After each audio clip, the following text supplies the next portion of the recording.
नमस्कार श्रोताओं। स्वागत है आपका कथा संग्रहालय में, जहां हम आपके लिए लेकर आते हैं दिलचस्प किस्से और कहानियां। आज हम आपके लिए लेकर आए हैं मुंशी प्रेमचंद द्वारा लिखित बूढ़ी काकी। तो चलिए शुरू करते हैं। जिह्वा स्वाद के सिवा और कोई चेष्टा शेष ना थी, और ना अपने कष्टों की ओर आकर्षित करने का रोने के अतिरिक्त कोई दूसरा सहारा ही। समस्त इंद्रियां, नेत्र, हाथ और पैर जवाब दे चुके थे। पृथ्वी पर पड़ी रहती और घर वाले कोई बात उनकी इच्छा के प्रतिकूल करते, भोजन का समय टल जाता या उसका परिणाम पूर्ण ना होता, अथवा बाजार से कोई वस्तु आती और ना मिलती, तो ये रोने लगती थी। उनका रोना सिसकना साधारण रोना ना था। वे गला फाड़ फाड़ कर रोती थी। उनके पतिदेव को स्वर्ग से धारे कालांतर हो चुका था। बेटे तरुण हो होकर चल बसे थे। अब एक भतीजे के अलावा और कोई ना था। उसी भतीजे के नाम उन्होंने अपनी सारी संपत्ति लिख दी। भतीजे ने सारी संपत्ति लिखाते समय खूब लंबे चौड़े वादे किए, किंतु वे सब वादे केवल कुली डिपो के दलालों के दिखाए हुए सब्ज बाग थे। यद्यपि उस संपत्ति की वार्षिक आय 150-200 रुपए से कम ना थी, तथापि बूढ़ी काकी को पेट भर भोजन भी कठिनाई से ही मिलता था। इसमें उनके भतीजे पंडित बुद्धिराम का अपराध था अथवा उनकी अर्धांगिनी श्रीमती रूपा का, इसका निर्णय करना सहज नहीं। बुद्धिराम स्वभाव के सज्जन थे, किंतु उसी समय तब जबकि उनके कोष पर आंच न आए। रूपा स्वभाव से तीव्र थी सही, पर ईश्वर से डरती थी। अतएव बूढ़ी काकी को उसकी तीव्रता उतनी न खलती थी जितनी बुद्धिराम की बल मनसाहत। 5, 4, 3, 2, 1। बुद्धिराम को कभी कभी अपने अत्याचार का खेद होता था। विचारते कि इसी संपत्ति के कारण मैं इस समय भला मानुष बनवा बैठा हूं।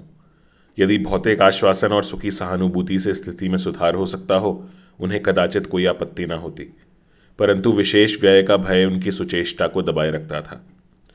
यहां तक कि यदि द्वार पर कोई भला आदमी बैठा होता और बूढ़ी काकी उस समय अपना राग अलापने लगती, तो वह आग हो जाते और घर में आकर उन्हें जोर से डांटते। लड़कों को बुढ़ों से स्वाभाविक विद्वेष होता ही है, और फिर जब माता पिता का यह रंग देखते तो वे बूढ़ी काकी को और सताया करते। कोई चुटकी काट कर भागता, कोई इन पर पानी की कुल्ली कर देता। काकी चीख मार कर रोती, परंतु यह बात प्रसिद्ध थी कि वह केवल खाने के लिए रोती हैं, अतएव उनके संताप और आर्तनाद पर कोई ध्यान नहीं देता था। हाँ, काकी क्रोधातुर होकर बच्चों को गालियां देने लगती तो रूपा घटना स्थल पर आ पहुंचती। इस भय से काकी अपनी जिह्वा कृपाण का कदाचित ही प्रयोग करती थी, यद्यपि उपद्रव शांति का यह उपाय रोने से कहीं अधिक उपयुक्त था। संपूर्ण परिवार में यदि काकी से किसी को अनुराग था तो वह बुद्धिराम की छोटी लड़की लाडली थी। लाडली अपने दोनों भाइयों के भय से अपने हिस्से की मिठाई चबैना बूढ़ी काकी के पास बैठकर खाया करती थी। यही उसका रक्षागार था, और यद्यपि काकी की शरण उनकी लोलुपता के कारण बहुत महंगी पड़ती थी, तथापि भाइयों के अन्याय से सुरक्षा कहीं सुलभ थी तो बस यहीं। इसी स्वार्थानुकूलता ने उन दोनों में सहानुभूति का आरोपण कर दिया था। रात का समय था। बुद्धिराम के द्वार पर शहनाई बज रही थी और गांव के बच्चों का झुंड विस्मयपूर्ण नेत्रों से गाने का रसास्वादन कर रहा था। चारपाइयों पर मेहमान विश्राम करते हुए नाइयों से मुक्कियां लगवा रहे थे। समीप खड़ा भाट विरुदावली सुना रहा था और कुछ भावज्ञ मेहमानों की वाह वाह पर ऐसा खुश हो रहा था मानो इस वाह वाह का यथार्थ में वही अधिकारी है। दो एक अंग्रेजी पढ़े हुए नवयुवक इन व्यवहारों से उदासीन थे। वे इस गंवार मंडली में बोलना अथवा सम्मिलित होना अपनी प्रतिष्ठा के प्रतिकूल समझते थे। आज बुद्धिराम के बड़े लड़के मुखराम का तिलक आया है। यह उसी का उत्सव है। घर के भीतर स्त्रियां गा रही थीं और रूपा मेहमानों के लिए भोजन में व्यस्त थी। भट्टियों पर कड़ाह चढ़ रहे थे। एक में पूड़ियां कचौड़ियां निकल रही थी, दूसरे में अन्य पकवान बनते थे। एक बड़े हंडे में मसालेदार तरकारी पक रही थी। घी और मसाले की क्षुधावर्धक सुगंधी चारों ओर फैली हुई थी। बूढ़ी काकी अपनी कोठरी में शोकमय विचार की भांति बैठी हुई थी। यह स्वाद मिश्रित सुगंधी उन्हें बेचैन कर रही थी। वे मन ही मन विचार कर रही थीं कि संभवतः मुझे पूड़ियां ना मिलेंगी। इतनी देर हो गई, कोई भोजन लेकर नहीं आया। मालूम होता है सब लोग भोजन कर चुके हैं, मेरे लिए कुछ ना बचा। यह सोचकर उन्हें रोना आया, परंतु अपशकुन के भय से वह रो ना सकी। हाँ, कैसी सुगंधी है, अब मुझे कौन पूछता है। जब रोटियों के ही लाले पड़े हैं तब ऐसे भाग्य कहाँ कि भरपेट पूड़ियाँ मिले। यह विचार कर उन्हें रोना आया। कलेजे में हूक सी उठने लगी, परंतु रूपा के भय से उन्होंने फिर मौन धारण कर लिया। बूढ़ी काकी देर तक इन्हीं दुखदायक विचारों में डूबी रही। घी और मसालों की सुगंधी रह रहकर मन को आपे से बाहर किए देती थी। मुंह में पानी भर भर आता था। पूड़ियों का स्वाद स्मरण करके हृदय में गुदगुदी होने लगती थी। किसे पुकारूं? आज लाडली बेटी भी नहीं आई। दोनों छोकरे सदा दिख दिया करते हैं, आज उनका भी कहीं पता नहीं। कुछ मालूम तो होता कि क्या बन रहा है। बूढ़ी काकी की कल्पना में पूड़ियों की तस्वीर नाचने लगी। खूब लाल लाल फूली फूली नरम नरम होंगी। रूपा ने भली भांति भोजन किया होगा। कचौड़ियों में अजवाइन और इलायची की महक आ रही होगी। एक पूड़ी मिलती तो जरा हाथ में लेकर देखती। क्यों ना चल के कढ़ा के सामने ही बैठूं। पूड़ियां छन छन कर तैयार होंगी। कढ़ा से गरम गरम निकाल कर थाल में रखी जाती होंगी। फूल हम घर में भी सूंघ सकते हैं, परंतु वाटिका में कुछ और बात होती है। इस प्रकार निर्णय करके बूढ़ी काकी उकड़ू बैठकर हाथों केवल सरकती हुई बड़ी कठिनाई से चौखट से उतरी और धीरे धीरे रेंगती हुई कड़ाह के पास जा बैठी। यहां आने पर उन्हें उतना ही धैर्य हुआ जितना भूखे कुत्ते को खाने वाले के सम्मुख बैठने में होता है। रूपा उस समय कार्यभार से उद्विग्न हो रही थी। कभी इस कोठे में जाती, कभी उस कोठे में, कभी कड़ाह के पास जाती, कभी भंडार में जाती। किसी ने बाहर से आकर कहा, महाराज ठंडाई मांग रहे हैं। ठंडाई देने लगी। इतने में फिर किसी ने आकर कहा, अरे भाट आया है, उसे कुछ दे दो। भाट के लिए सीधा निकाल रही थी कि एक तीसरे आदमी ने आकर पूछा, अभी भोजन तैयार होने में कितना विलंब है, जरा ढोल मजीरा उतार दो। बेचारी अकेली स्त्री दौड़ते दौड़ते व्याकुल हो रही थी। झुंझलाती थी, कुड़ती थी, परंतु क्रोध प्रकट करने का अवसर न पाती थी। भय होता कहीं पड़ोसी ने यह ना कहने लगे कि इतने में उबल पड़ी। प्यास से स्वयं कंठ सूख रहा था। गर्मी के मारे फूंकी जाती थी, परंतु इतना अवकाश ना था कि जरा पानी भी पी ले अथवा पंखा लेकर जले। यह भी खटका था कि जरा आंख हटी और चीजों की लूट मची। इस अवस्था में उसने बूढ़ी काकी को कड़ाह के पास बैठी देखा तो जल गई। क्रोध ना रुक सका। इसका भी ध्यान ना रहा कि पड़ोसी ने बैठी हुई हैं, मन में क्या कहेंगी। पुरुषों में लोग सुनेंगे तो क्या कहेंगे। जिस प्रकार मेढक केचुए पर झपटता है, उसी प्रकार वह बूढ़ी काकी पर झपटी और उन्हें दोनों हाथों से झटक कर बोली, ऐसे पेट में आग लगे है, पेट है या भाड़? कोठरी में बैठते हुए क्या दम घुटता था? अभी मेहमानों ने खाया नहीं, भगवान को भोग लगा नहीं, तब तक धैर्य न हो सका, आकर छाती पर सवार हो गई। जल जाए ऐसी जीभ, दिन भर खाती ना होती तो जाने किसकी हांडी में मुंह डालती। गाँव देखेगा तो कहेगा कि बुढ़िया भरपेट खाने को नहीं पाती, तभी तो इस तरह मुंह बाए फिरती है। डायन ना मरे ना माचा छोड़े, नाम बेचने पर लगी है, नाक कटवा कर दम लेगी। इतना ठूसती है कि न जाने कहाँ भस्म हो जाता है। भला चाहती हो तो जाकर कोठी में बैठो, जब घर के लोग खाने लगेंगे तब तुम्हें भी मिलेगा। तुम कोई देवी नहीं हो कि जाहिर किसी के मुंह में पानी ना जाए, परंतु तुम्हारी पूजा पहले ही हो जाए। बूढ़ी काकी ने सिर उठाया, ना रोई ना बोली, चुपचाप रेंगती हुई अपनी कोठरी में चली गई। आवाज ऐसी कठोर थी कि हृदय और मस्तिष्क की संपूर्ण शक्तियां, संपूर्ण विचार और संपूर्ण भार उसी ओर आकर्षित हो गए थे। नदी में जब कगार का कोई वृहद खंड कटकर गिरता है तो आसपास का जल समूह चारों ओर से उसी स्थान को पूरा करने के लिए दौड़ता है। भोजन तैयार हो गया है। आंगन में पत्तलें पड़ गईं। मेहमान खाने लगे। स्त्रियों ने जेवनार गीत गाना आरंभ कर दिया। मेहमानों के नाई और सेवकगण भी उसी मंडली के साथ किंतु कुछ हटकर भोजन करने बैठे थे, परंतु सभ्यतानुसार जब तक सबके सब खाना चुके कोई उठ नहीं सकता था। दो एक मेहमान जो कुछ पढ़े लिखे थे, सेवकों के दीर्घाहार पर झुंझला रहे थे। वे इस बंधन को व्यर्थ और बेकार की बात समझते थे। बूढ़ी काकी अपनी कोठरी में जाकर पश्चाताप कर रही थी कि मैं कहां से कहां आ गई। उन्हें रूपा पर क्रोध नहीं था, अपनी जल्दबाजी पर दुख था। सच ही तो है, जब तक मेहमान लोग भोजन न कर चुकेंगे घर वाले कैसे खाएंगे। मुझसे इतनी देर भी ना रहा गया, सबके सामने पानी उतर गया। अब जब तक कोई बुलाने नहीं आएगा ना जाऊंगी। मन ही मन इस प्रकार का विचार कर वह बुलाने की प्रतीक्षा करने लगी, परंतु घी की रुचिकर सुवास बड़ी धैर्य परीक्षक प्रतीत हो रही थी। उन्हें एक एक पल एक एक युग के समान मालूम होता था। अब पत्तल बिछ गई होगी, मेहमान आ गए होंगे, लोग हाथ पैर धो रहे हैं, नाई पानी दे रहा है, मालूम होता है लोग खाने बैठ गए हैं। जेवनार गाया जा रहा है, यह विचार कर वह मन को बहलाने के लिए लेट गई। धीरे धीरे एक गीत गुनगुनाने लगी। उन्हें मालूम हुआ कि मुझे गाते देर हो गई। क्या इतनी देर तक लोग भोजन कर ही रहे होंगे? किसी की आवाज़ सुनाई नहीं देती। अवश्य ही लोग खा पी कर चले गए। मुझे कोई बुलाने नहीं आया है।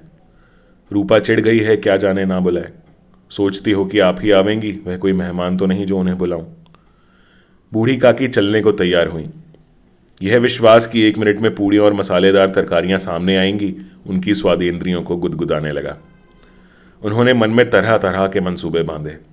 पहले तरकारी से पूड़ियाँ खाऊंगी, फिर दही और शक्कर से, कचौड़ियों और रायतों के साथ मज़ेदार मालूम होंगी। चाहे कोई बुरा माने चाहे भला, मैं तो मांग मांग कर खाऊंगी। यही ना लोग कहेंगे कि इन्हें विचार नहीं। कहा करें, इतने दिन के बाद पूड़ियाँ मिल रही हैं तो मुंह जूठा करके थोड़े ही उठ जाऊंगी। वह उकड़ू बैठकर सरकते हुए आंगन में आई। परंतु हाय दुर्भाग्य, अभिलाषा ने अपने पुराने स्वभाव के अनुसार समय की मिथ्या कल्पना की थी। मेहमान मंडली अभी बैठी हुई थी।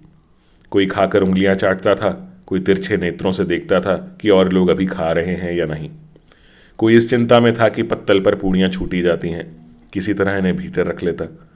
कोई दही खाकर चटकारता था, परंतु दूसरा दोना मांगते संकोच करता था कि इतने में बूढ़ी काकी रेंगती हुई उनके बीच में आ पहुंची। कई आदमी चौंक कर उठ खड़े हुए, पुकारने लगे, अरे ये बुढ़िया कौन है? यहां कहां से आ गई? देखो, किसी को छू ना दे। पंडित बुद्धिराम काकी को देखते ही क्रोध से तिलमिला गए। पूड़ियों का थाल लिए खड़े थे, थाल को जमीन पर पटक दिया और जिस प्रकार निर्दयी महाजन अपने किसी बेईमान और भगोड़े कर्जदार को देखते ही उसका टेटुआ पकड़ लेता है, उसी तरह लपक कर उन्होंने काकी के दोनों हाथ पकड़े और घसीटते हुए लाकर उन्हें अंधेरी कोठरी में धम्म से पटक दिया। आशा रूपी वाटिका लू के एक झोंके में विनष्ट हो गई। मेहमानों ने भोजन किया, घर वालों ने भोजन किया, बाजे वाले धोबी चमार भी भोजन कर चुके, परंतु बूढ़ी काकी को किसी ने ना पूछा। बुद्धिराम और रूपा दोनों ही बूढ़ी काकी को उनकी निर्लज्जता के लिए दंड देने का निश्चय कर चुके थे। उनके बुढ़ापे पर, दीनता पर, हतज्ञान पर किसी को करुणा न आई थी। अकेली लाडली उनके लिए कुढ़ रही थी। लाडली को काकी से अत्यंत प्रेम था। बेचारी भोली लड़की थी। बाल विनोद और चंचलता की उसमें गंध तक न थी। दोनों बार जब उसके माता पिता ने काकी को निर्दयता से घसीटा तो लाडली का हृदय ऐंठ कर रह गया। वह झुंझला रही थी कि हम लोग काकी को क्यों बहुत सी पूड़ियाँ नहीं देते। क्या मेहमान सबकी सब खा जाएंगे? और यदि काकी ने मेहमानों से पहले खा लिया तो क्या बिगड़ जाएगा? वह काकी के पास जाकर उन्हें धैर्य देना चाहती थी, परंतु माता के भय से ना जाती थी। उसने अपने हिस्से की पूड़ियाँ बिल्कुल ना खाई थीं, अपनी गुड़िया की पिटारी में बंद कर रखी थी।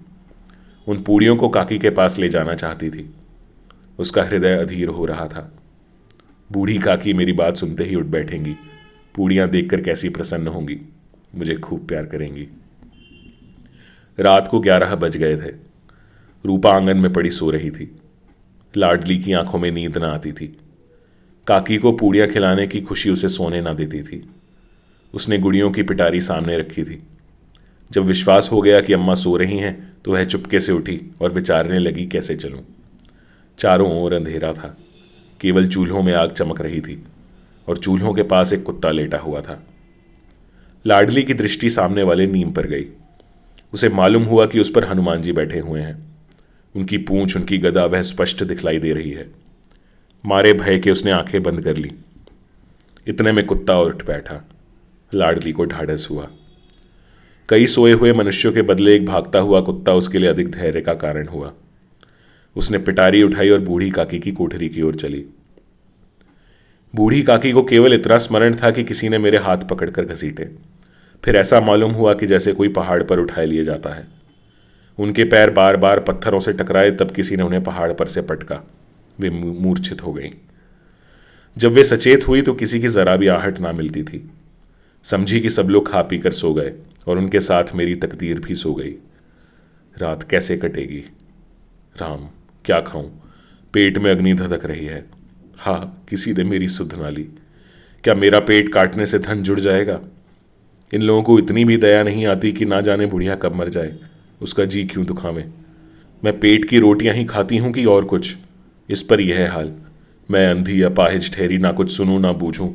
यदि आंगन में चली गई तो क्या बुद्धिराम से इतना कहते ना बनता था कि अभी लोग खाना खा रहे हैं, फिर आना। मुझे घसीटा पटका। उन्हीं पूड़ियों के लिए रूपा ने सबके सामने गालियां दी।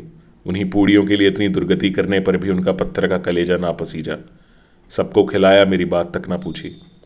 जब तब ही ना दी, अब क्या देंगे, यह विचार कर काकी निराशा में संतोष के साथ लेट गई। ग्लानि से गला भर भर आता था, परंतु मेहमानों के भय से रोती ना थी। सहसा कानों में आवाज आई, काकी उठो, मैं पूड़ियां लाई हूं। काकी ने लाडली की बोली पहचानी, चटपट उठ बैठी। दोनों हाथों से लाडली को टटोला और उसे गोद में बिठा लिया। लाडली ने पूड़ियां निकाल कर दी। काकी ने पूछा, क्या तुम्हारी अम्मा ने दी है? लाडली ने कहा, नहीं, ये मेरे हिस्से की है। काकी पूड़ियों पर टूट पड़ी। 5 मिनट में पिटारी खाली हो गई। लाडली ने पूछा, काकी पेट भर गया? जैसे थोड़ी सी वर्षा ठंडक के स्थान पर और भी गर्मी पैदा कर देती है, उस भांति इन थोड़ी पूड़ियों ने काकी की क्षुधा और इच्छा को और उत्तेजित कर दिया था। बोली, नहीं बेटी, जाकर अम्मा से और मंगा लाओ। लाडली ने कहा, अम्मा सोती है, जगाऊंगी तो मारेंगी। काकी ने पिटारी को फिर टटोला। उसमें कुछ खुरचन गिरी थी। बार बार होंठ चाटती थी, चटकारे भरती थी। हृदय महसूस रहा था कि और पूड़ियां कैसे पाऊं। संतोष सेतु जब टूट जाता है तब इच्छा का भाव अपरिमित हो जाता है। मतवालों को मद का स्मरण करना उन्हें मदांध बनाता है। काकी का अधीर मन इच्छाओं के प्रबल प्रवाह में बह गया। उचित और अनुचित का विचार जाता रहा। वे कुछ देर तक उस इच्छा को रोकती रहीं। सहसा लाडली से बोली, मेरा हाथ पकड़वा ले चलो, जहां मेहमानों ने बैठकर भोजन किया है। लाडली उनका अभिप्राय समझ ना सकी। उसने काकी का हाथ पकड़ा और ले जाकर झूठे पत्तलों के पास बिठा दिया। दीन क्षुधातुर हत ज्ञान बुढ़िया पत्तलों से पूड़ियों के टुकड़े चुन चुन कर भक्षण करने लगी। ओह, दही कितना स्वादिष्ट था, कचौड़ियां कितनी सलोनी, खस्ता कितने सुकोमल। काकी बुद्धिहीन होते हुए भी इतना जानती थी कि मैं वह काम कर रही हूं जो कदापि ना करना चाहिए। मैं दूसरों की झूठी पत्तल चाट रही हूं। परंतु बुढ़ापा तृष्णा रोग का अंतिम समय है, जब संपूर्ण इच्छाएं एक ही केंद्र पर आ लगती हैं। बूढ़ी काकी में यह केंद्र उनकी स्वादेंद्रिय थी। ठीक उसी समय रूपा की आंख खुली। उसे मालूम हुआ कि लाडली मेरे पास नहीं है। वह चौकी चारपाई के इधर उधर ताकने लगी कि कहीं नीचे तो नहीं गिर पड़ी। उसे वहां ना पाकर वह उठी तो क्या देखती है कि लाडली जूठे पत्तलों के पास चुपचाप खड़ी है और बूढ़ी काकी पत्तलों पर से पूड़ियों के टुकड़े उठा उठाकर खा रही है। रूपा का हृदय सन्न हो गया। किसी गाय की गर्दन पर छुरी चलते देखकर जो अवस्था उसकी होती, वही उस समय हुई। एक ब्राह्मणी दूसरों की झूठी पत्तल टटोले, इससे अधिक शोकमय दृश्य असंभव था। पूड़ियों के कुछ ग्रासों के लिए उसकी चचेरी सास ऐसा निष्कृष्ट कर्म कर रही है, यह वह दृश्य था जिसे देखकर देखने वालों के हृदय कांप उठते हैं। ऐसा प्रतीत होता मानो जमीन रुक गई, आसमान चक्कर खा रहा है, संसार पर कोई आपत्ति आने वाली है। रूपा को क्रोध ना आया। शोक के सम्मुख क्रोध कहां, करुणा और भय से उसकी आंखें भर आईं। इस अधर्म का भागी कौन है? उसने सच्चे हृदय से गगन मंडल की ओर हाथ उठाकर कहा, परमात्मा, मेरे बच्चों पर दया करो, इस अधर्म का दंड मुझे मत दो, नहीं तो मेरा सत्यानाश हो जाएगा। रूपा को अपनी स्वार्थपरता और अन्याय इस प्रकार प्रत्यक्ष रूप में कभी ना दिख पड़े थे। वह सोचने लगी कि हाय कितनी निर्दय हूं, जिसकी संपत्ति से मुझे 200 रुपए आय हो रही है, उसकी यह दुर्गति, और मेरे कारण। हे दया में भगवान, मुझसे बड़ी भारी चूक हुई है, मुझे क्षमा करो। आज मेरे बेटे का तिलक था, सैकड़ों मनुष्यों ने भोजन पाया, मैं उनके इशारों की दासी बनी रही, अपने नाम के लिए सैकड़ों रुपए व्यय कर दिए, परंतु जिसकी बदौलत हजारों रुपए खाए, उसे इस उत्सव में भी भरपेट भोजन ना दे सकी। केवल इसी कारण तो वह वृद्धा असहाय है। रूपा ने दिया जलाया, अपने भंडार का द्वार खोला और एक थाली में संपूर्ण सामग्रियां सजाकर बूढ़ी काकी की ओर चली। आधी रात जा चुकी थी।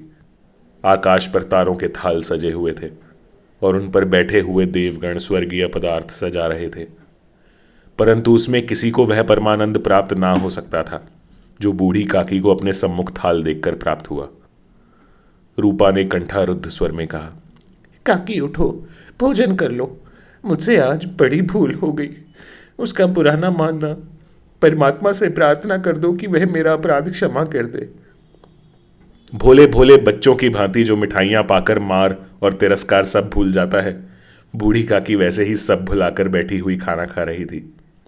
उनके एक एक रोए से सच्ची सदिच्छाएं निकल रही थी और रूपा बैठी स्वर्गीय दृश्य का आनंद लेने में निमग्न थी। तो ये थी आज की कहानी। उम्मीद है आपको अच्छी लगी होगी। ऐसी ही एक और दिलचस्प कहानी के साथ आपके सामने फिर प्रस्तुत होंगे। तब तक के लिए नमस्कार।